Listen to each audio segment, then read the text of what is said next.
Halo Malaysia, halo. Inilah wajah orang Indonesia. Buruk bukan? Nama dia Wiwan Nur. Muka macam babi. Okey guys, di Indonesia, kebanyakan orang Indonesia memang negara gagal. Mereka gagal daripada tahun 1949.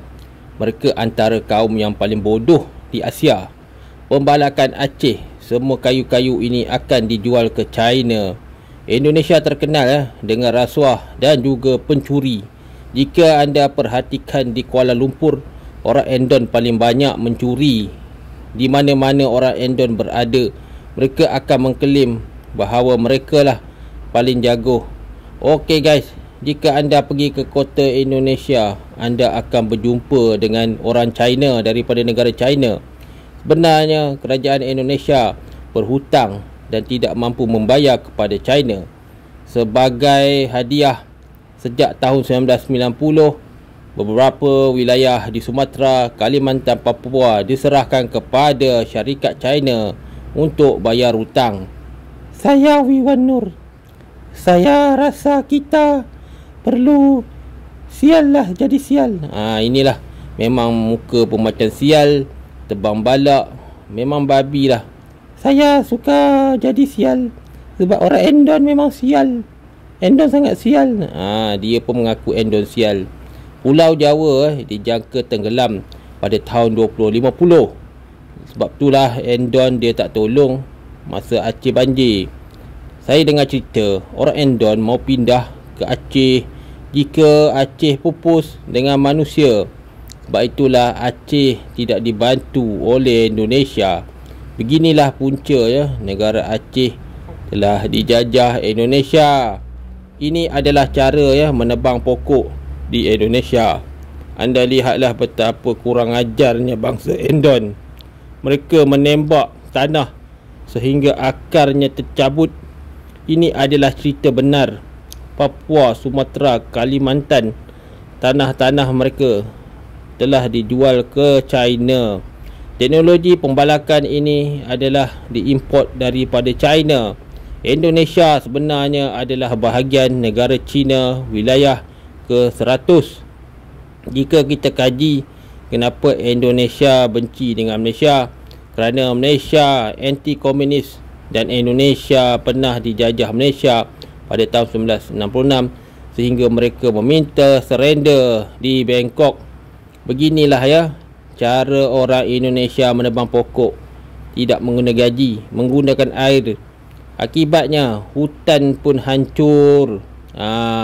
Indonesia mereka memang tak ada otak lah. Sebab itulah tahun 2025 banjir ini membawa kayu balak yang terlampau banyak yang tidak dapat dipindahkan ke dalam kapal untuk dibawa ke China.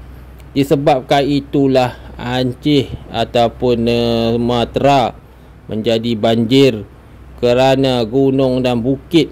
Pembalakan daripada tanah hingga ke akarnya, Endon Dash telah menggunakan teknologi China. Anda lihatlah betapa bodoh dan kejamnya. Akibatnya pada tahun 2025 ini ramai orang Aceh mati.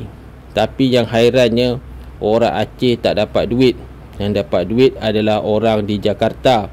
Begitulah cara Endon menjajah.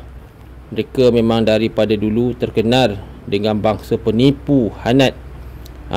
Aceh, Sumatera pembalakan Kau bayangkanlah macam mana saya dengar cerita banyak rakyat Endon ataupun rakyat Aceh tidak dapat dijumpai sehingga sekarang. Selain itu, untuk pergi ke kampung-kampung Aceh sangat kesian. 2.94 hektar balak yang telah ditebang tidak dapat diganti semula. Ini disebabkan ekosistem Aceh semuanya telah musnah antara kaum Endon Dash ataupun Jawa Dash. Nasib Aceh sangat malang. Dijangka pembaikan kawasan ini mengambil masa 30 tahun lagi. Sebab itulah Indonesia terpaksa buat semua ni untuk membayar hutang China. Jika anda nak pastikan Indonesia ni tak ada duit, anda boleh lihatlah negara mereka dilanda wabak bencana, tetapi Indonesia tak bantu. Itu buktikan bahawa Aceh nasib malang. Sebab itulah ramai orang Aceh nak merdeka daripada bangsa tak guna Endondesh ini. Endondesh hutang dengan China, nak pindah Sumatera, Kalimantan. Mereka dah tak ada tanah tahun 2020 ataupun 2050. Sumatera lah menjadi tempat untuk orang Endon duduk.